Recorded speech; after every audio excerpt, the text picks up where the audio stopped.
Viva এবং প্রিলি দুটাতে উত্তীর্ণ হয়ে ক্যাডার পদে সুপারিশ প্রাপ্ত হয়, তার সেই চাকরিটাকে পাওয়ার সুযোগ প্রদান করতে হবে এবং এর জন্য পিএসসি থেকে অথবা জনপ্রশাসন মন্ত্রণালয় থেকে আপনার অফিস আদেশ জারি করতে হবে। এবং আমাদের পিএসসি সংস্কার আন্দোলনে যেটা মূল প্ল্যাটফর্ম ছিল, সেখানে যে দাবিটা ছিল যে পিএসসির যে পরীক্ষাগুলো আছে প্রিলি রিটেন ভাইবা সেগুলো নাম্বার প্রকাশ করতে হবে। কিছুদিন পূর্বে যখন 48 বিসিএস এর সময়সীমা প্রকাশ করা হয়, তখন আমরা পিএসসি তে গিয়েছিলাম এবং আমি নিজে পিএসসি চেয়ারম্যান স্যারের সাথে কথা বলেছি। উনি আমাকে আশ্বস্ত করেছেন যে না, বয়সের ব্যাপারটা অবশ্যই যৌক্তিক, আপনাদের ডাক্তারদের 2 বছর বয়স বাড়ার ব্যাপারটা ওনারা বলেছিলেন যে না, ওনারা এটা নিয়ে আলোচনা করবেন এবং ওনারা এটা নিয়ে দ্রুত সিদ্ধান্ত দিবেন। কিন্তু আমরা আজকে আজকে আপনার 15 জুন হয়ে গেছে, এখনো 25 তারিখ পর্যন্ত আমাদের আবেদন করা যাবে, কিন্তু এখন পর্যন্ত আমরা এটা কোনো ধরনের সুস্পষ্ট কোনো জবাব আমরা তাদেরকে দিতে দেখিনি। তো সেই ক্ষেত্রে আমরা আবারও তাদেরকে অনুরোধ করব যে ডাক্তারদের যে ন্যায্য 2 বছর দাবি ছিল বাড়ানোর, সেটা অবশ্যই যেন জনপ্রশাসন মন্ত্রণালয় গ্রহণ করে এবং এটা 48 এবং 47 বিসিএস থেকে যেন সেটা কার্যকর হয়, সেটা আমরা দাবি রাখবো। দেন আমাদের 2 নম্বর আরেকটা যেটা দাবি ছিল, সেটা হলো যে 48তম যে স্পেশাল বিসিএস সেটা খুব অল্প সময়ের মধ্যে তারা ঘোষণা করা দিয়েছে।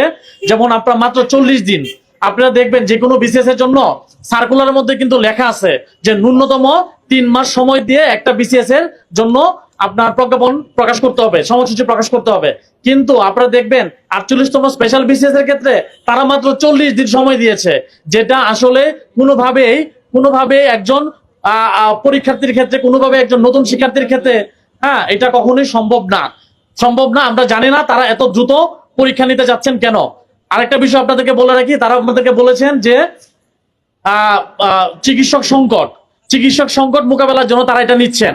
কিন্তু আমরা সাংবাদিক ভাইদেরকে একটা জিনিস বলতে চাই, যে জিনিসগুলা মন্ত্রণালয় সহ পিএসসি সহ অনেক জায়গায় তারা এই বিষয়টা ভালোভাবে উপলব্ধি করতে পারছেন না। আমি একটা উদাহরণ দেই, যেমন ধরেন কেউ 48 বিসিএস এ যদি তারা চান্স পায় এবং সেটা যদি আগস্ট বা সেপ্টেম্বরের মধ্যে নিয়োগ হয় এবং সেই ব্যক্তি যদি তার 47 বা 46 বিসিএস এ সুপারিশপ্রাপ্ত হয়ে থাকে, তাহলে সে কিন্তু 48 বিসিএস এ জয়েন করার পরেও পরবর্তীতে সে কিন্তু 46 বা 47 বিসিএস এর ক্ষেত্রে সে জয়েন করবে, তার কারণ তার প্রমোশনাল বিষয় থাকে। এখন আপনি যে 48 বিসিএস এর চিকিৎসক সংকটের জন্য আপনি দ্রুত নিয়ে দিচ্ছেন, কিন্তু আবার তো সে একই কাজই হচ্ছে। দেখা গেল যে সেই লোকটি আবার 47 বা 46 এ জয়েন করতেছে, তার মানে 47 সিটটা আপনার খালি থাকবে। সেক্ষেত্রে আপনার চিকিৎসা সংকট কিন্তু অবশ্যই রয়ে যাবে, যেটা আমরা 39 এবং 42 বিসিএস এর ক্ষেত্রে লক্ষ্য করেছি। আপনারা এই বিষয়টা একটু ভালোভাবে ব্যাখ্যা করবেন আশা করি, তাহলে আমরা মনে করবো যে পিএসসি এটা নিয়ে ভালোভাবে হয়তো চিন্তা করবে এবং সরকার হয়তো এটা সমাধান নিয়ে চিন্তা করবে। আদারওয়াইজ কিন্তু কোনোভাবে কিন্তু চিকিৎসক সংকট মোকাবেলা করা সম্ভব হবে না। আচ্ছা, আমাদের আরেকটা দাবি ছিল, সেটা হলো যে যারা ইন্টার্নশিপ করছে এখন, যদি স্পেশাল বিসিএস নিয়ে নেওয়া হয়, তাহলে তারা কিন্তু ইন্টার্নশিপ শেষ করার পূর্বে কিন্তু তাদেরকে তারা নিয়োগ হইতে পারবে না, সুপারিশপ্রাপ্ত হইতে পারবে না। সেই ক্ষেত্রে আমাদের দাবি হলো যে ইন্টার্নরা যাতে তাদের সাময়িক সনদ, যেটা এমবিবিএস পাস করার পরে যে সাময়িক রেজিস্ট্রেশন, সেই রেজিস্ট্রেশন দিয়ে যাতে তারা সুপারিশপ্রাপ্ত হইতে পারে, সেই ধরনের একটা প্রজ্ঞাপনে একটা বিষয় উল্লেখ থাকা লাগবে।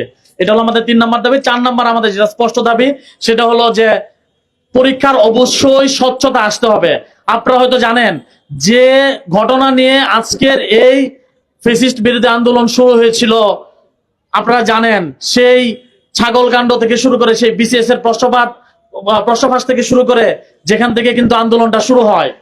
তো আমরা চাই স্বচ্ছতার ভিত্তিতে বিসিএসটা যেন হয়। আমার আপনার মতো ডাক্তারের কাছে আপনি রোগী হিসেবে আসবেন, যাতে আমি একজন মেধাবী এবং যোগ্য দক্ষ ডাক্তার হিসেবে যাতে আপনাকে চিকিৎসা করতে পারি, সেই ব্যবস্থা, সেই অধিকারও কিন্তু জনগণ হিসেবে আপনার দায়িত্ব রয়েছে। সুতরাং আমরা চাই 48তম বিসিএস এর যে সকল পরীক্ষার্থীরা অংশগ্রহণ করবে, তাদের লিখিত এবং ভাইবার নম্বরপত্র অবশ্যই প্রকাশিত করতে হবে।